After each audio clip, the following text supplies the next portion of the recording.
In the studio here, Mr. Mohamed Malouche, founding member and board chairman of Tunisian American Young Professionals, and also another guest with us here from the United States, Mr. Jake Braun, who is a political expert in public affairs and who is the National Deputy Field Director of the, Deputy Field Director of the Obama campaign. So welcome to both of you, and it's a pleasure to have you today on this very symbolic day of celebrating Tunisian American friendship. Thank you so much for having me. You are most welcome. So, Mohamed, to follow up with what Simonder was saying about promoting Tunisia, one of the activities that of your organization, Tunisian American Young Professionals, was the bringing of an American delegation of young political leaders who came to Tunisia on an official visit from the 20th to the 25th of May. So we would like you to give us an update about this visit. Unfortunately, you were scheduled to come to the studio with one of the guests, but your schedule was too tight and you could not put up with that. So today, since we have the opportunity to have you with us in the studio, so you might as well update us, tell us about this delegation. And normally you invite business delegation, but this is the second time you invite a delegation of political leaders. So tell us about this. Yes, absolutely. Thank you, Hayat. And notice that I brought another guest still. Yeah, that's right. So, well, the Tunisian American Young Professionals has entered essentially an exchange agreement with the American Council for Young Political Leaders, which is an organization in the United States that brings political leaders, young political leaders, to their first visits overseas. They bring congressmen, senators at the state level. They are typically less than 40 years old, and they bring bipartisan delegations, so half Republicans and half Democrats. And this is the second time, as you said, that we do this type of exchange. The goal is to really expose these young leaders to the challenges, but also the accomplishments that Tunisia has done in the past 3 years, and then also show them the opportunities and the possibilities to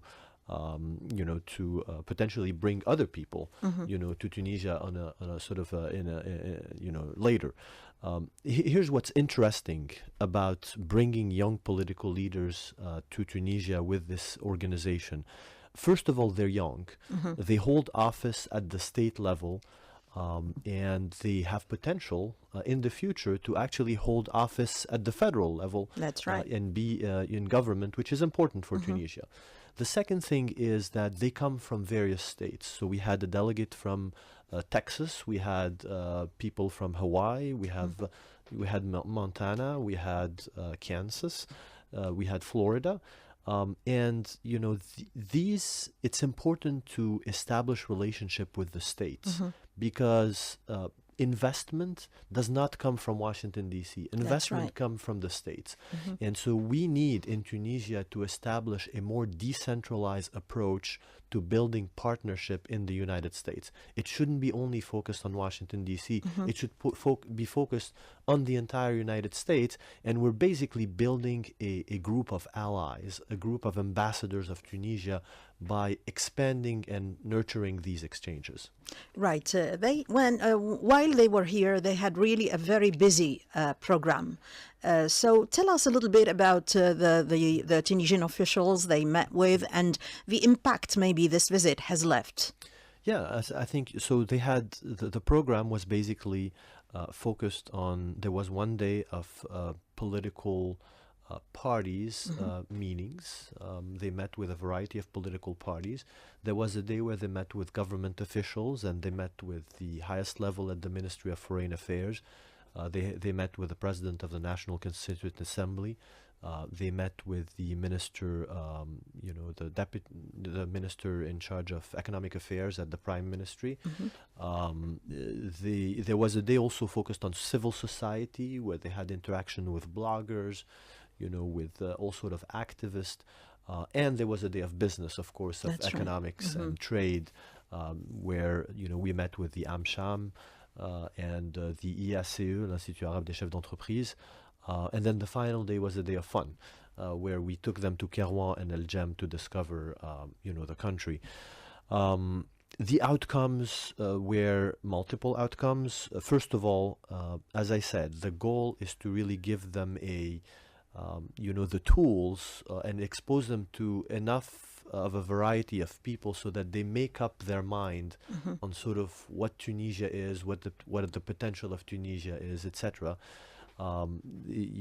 Concretely, I think, as I said, I will emphasize the fact that it's important to nurture these relationships.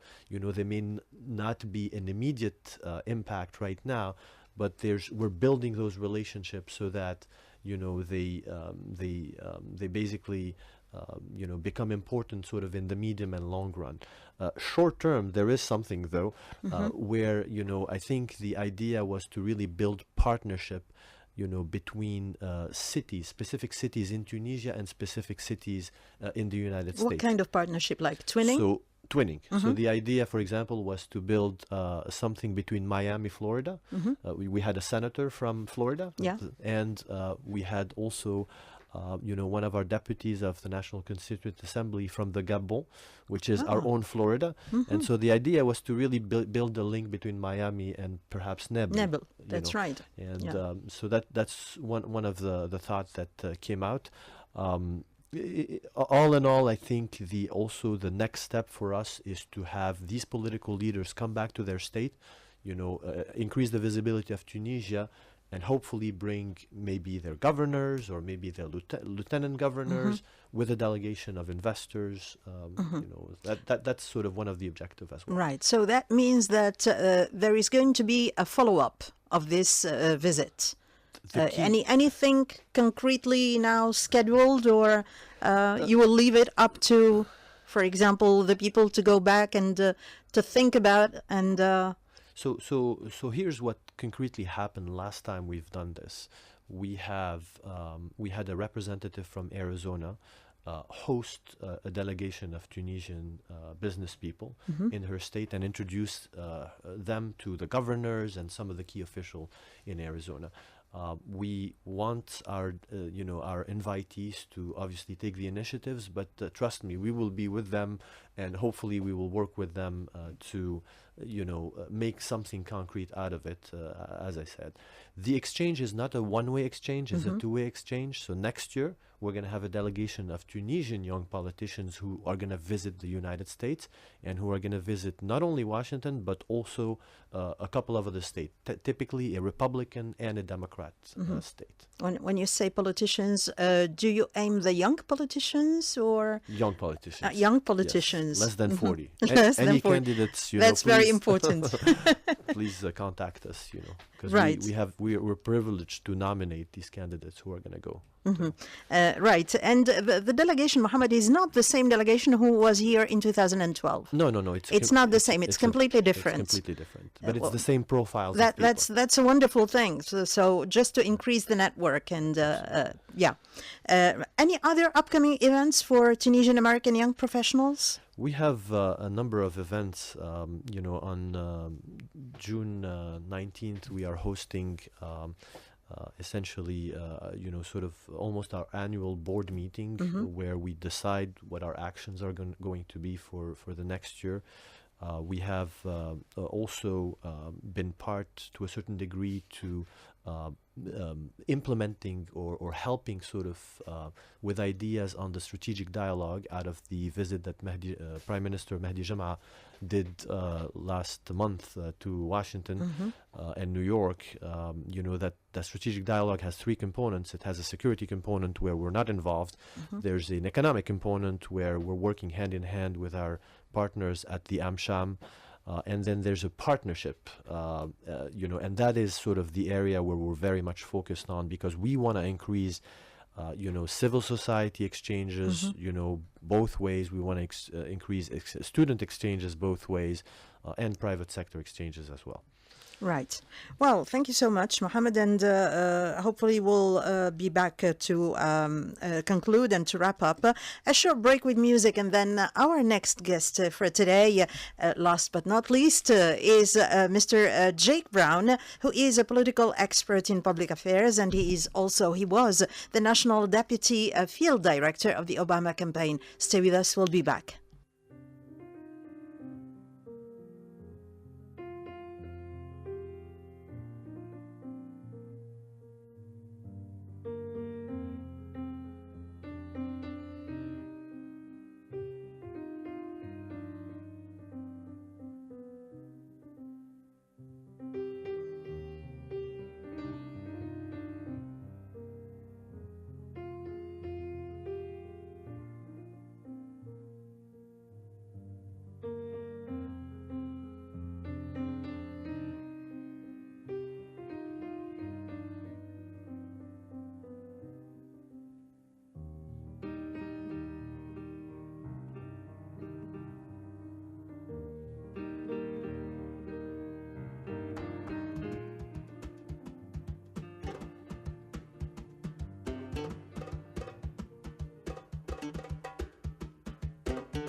Welcome back. You are listening to the International Service of Radio Tunis. Our next guest for you today, Mr. Jake Braun, former National Deputy Field Director of the Obama campaign and political expert in public affairs.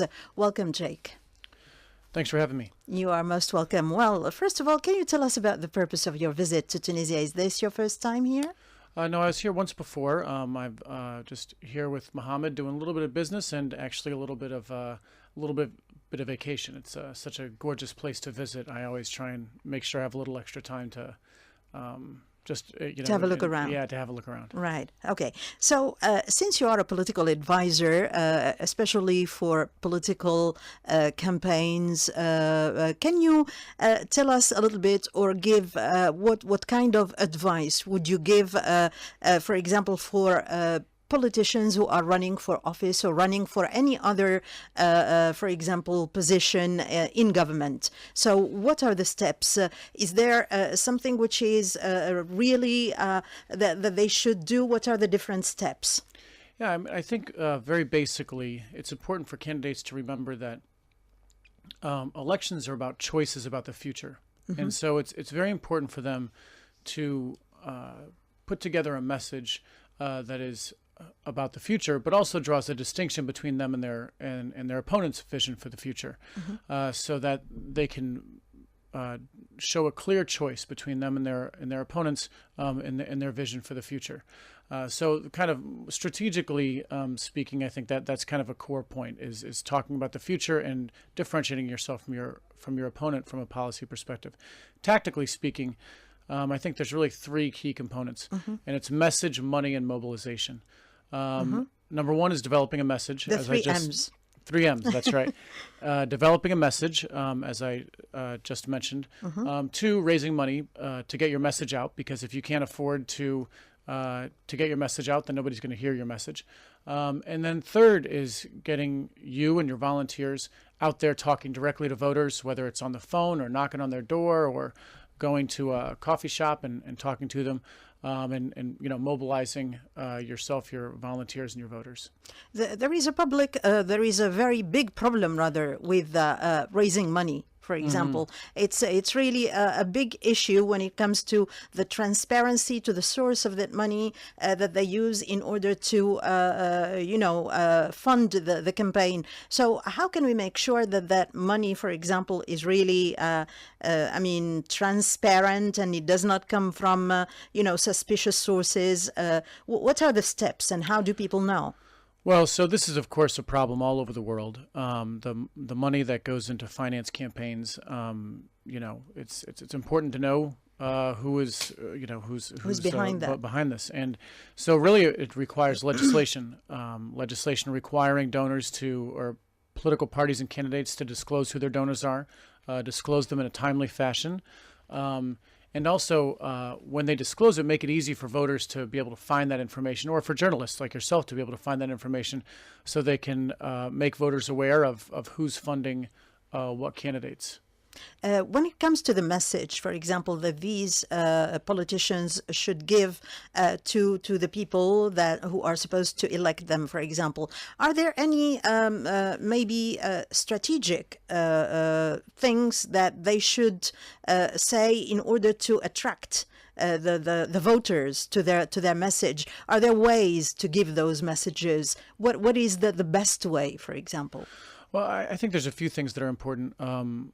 First of all, as I said before, talking about the future is important. Candidates who talk about the past, about how things could have been or how things were, are viewed as candidates of the past, not the future. So ensuring that your message is forward-looking is critically important.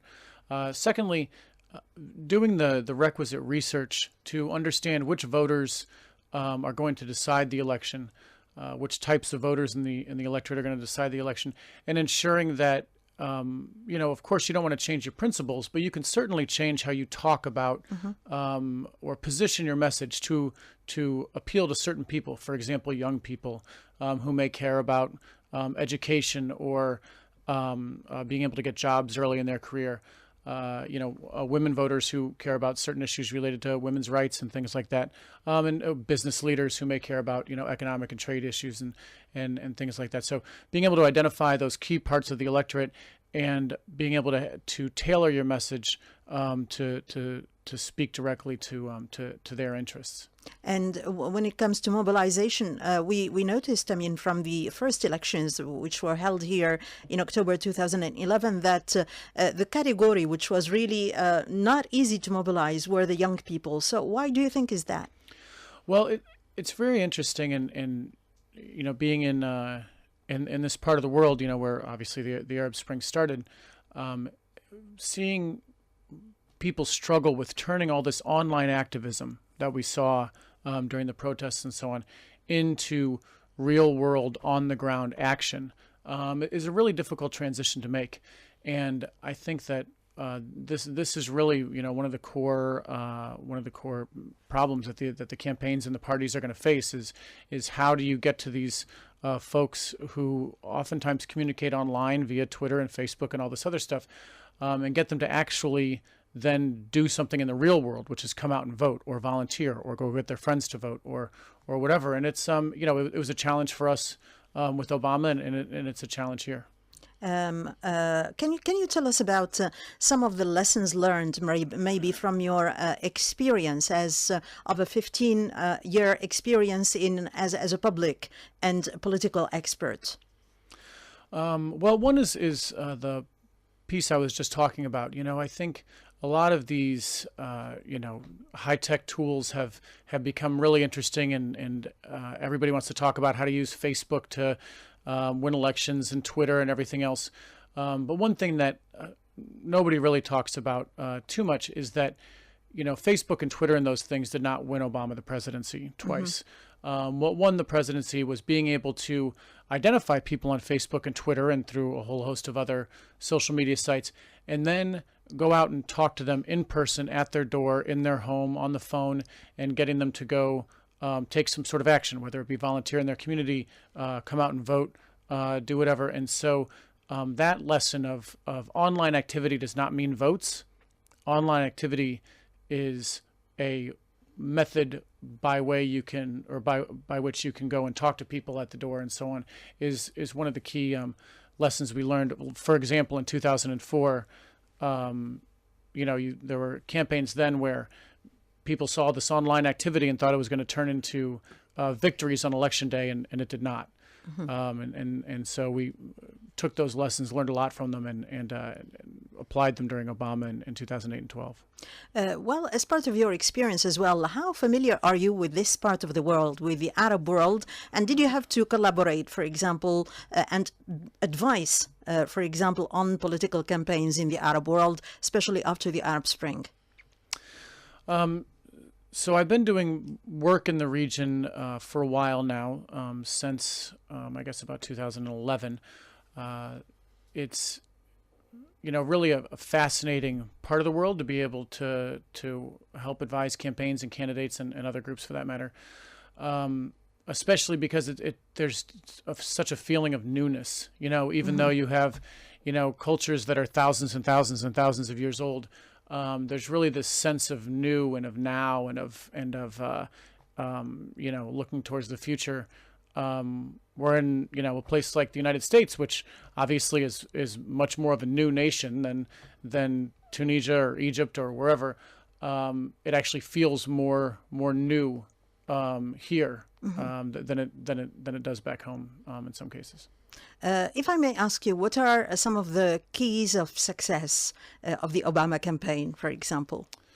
So one was a couple of them I already talked about. So one is this translating online activism into real world action.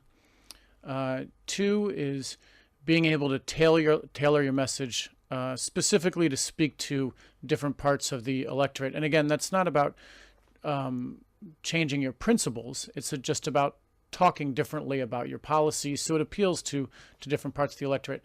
And then third, something that doesn't get talked about in the press as much, I don't think, is the Obama campaign's deep belief in and understanding of how to use data and manage data on voters, so that we were using our resources the most wisely in terms of targeting our volunteer activities and so on at the actual voters who are going to decide the election, and being able to give our volunteers the tools they needed to be able to talk to the key voters in their neighborhoods who were going to decide the election.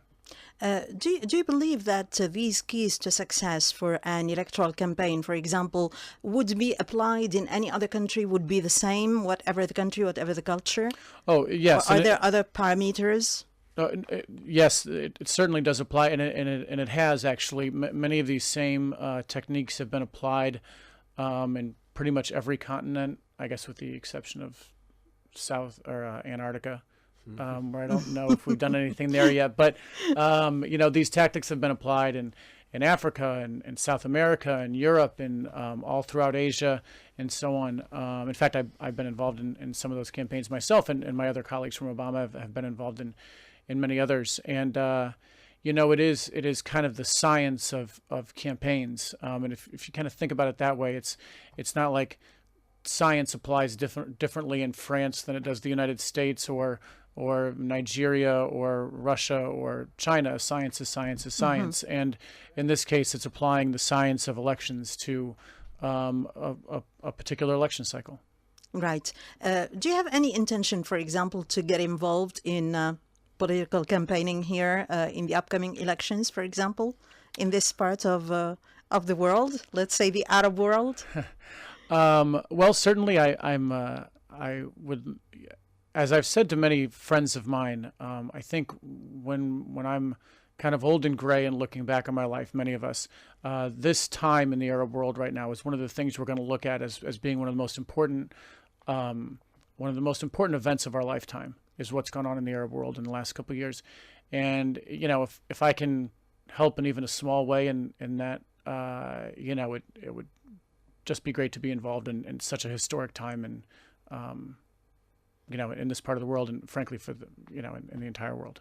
What about the Obama 2016? Are there prospects for you to be involved?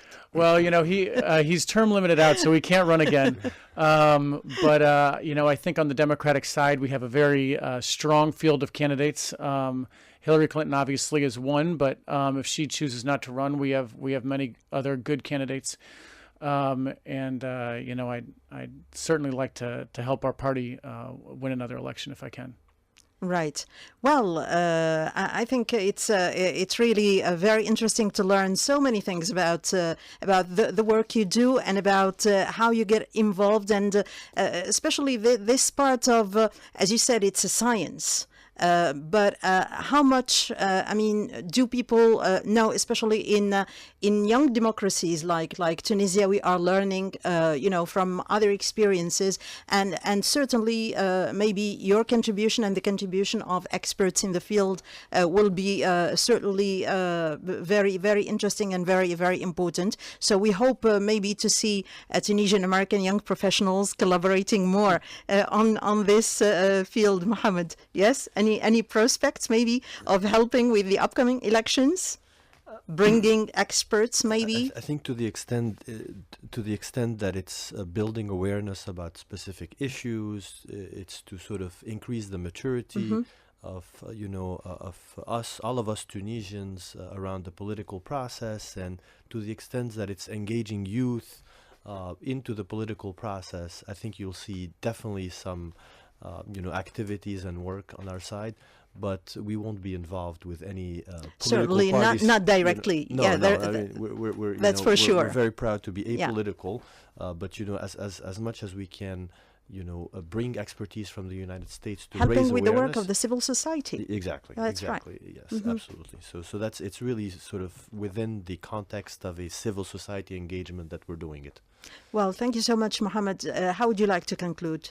I you know, very much value again sort of all the work that you're doing, because I think you are also part of you know, increasing these relationships between you know, the two countries, and certainly, you know, featuring a lot of what the diaspora does, you know, us, our organization, but also, you know, your previous guests, etc. So thank you again for the opportunity to host us, and you know, we'll keep up the work, and we'll keep up updating you and updating you know, your listeners. You're most welcome, and thank you for the work you are doing as well. Jake, how would you like to conclude?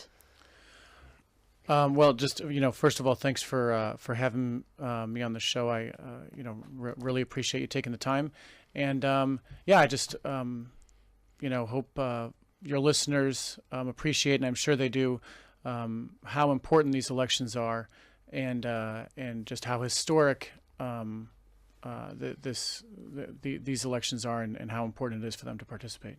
Thank you so much. Well, we hope that next time we'll have you for the whole hour, and in order maybe to talk more about the topic of elections when the elections approach. For now, we don't have a date yet. Hopefully they are going to be held by the end of 2014, as stipulated in the Constitution. Let's all hope so, and let's all maybe gather all our efforts so that the elections will be run very smoothly, will be transparent, neutral elections, and and that's it. And this is for a better future for Tunisia. Thank you so much. Thank you. Thank you. Bye-bye.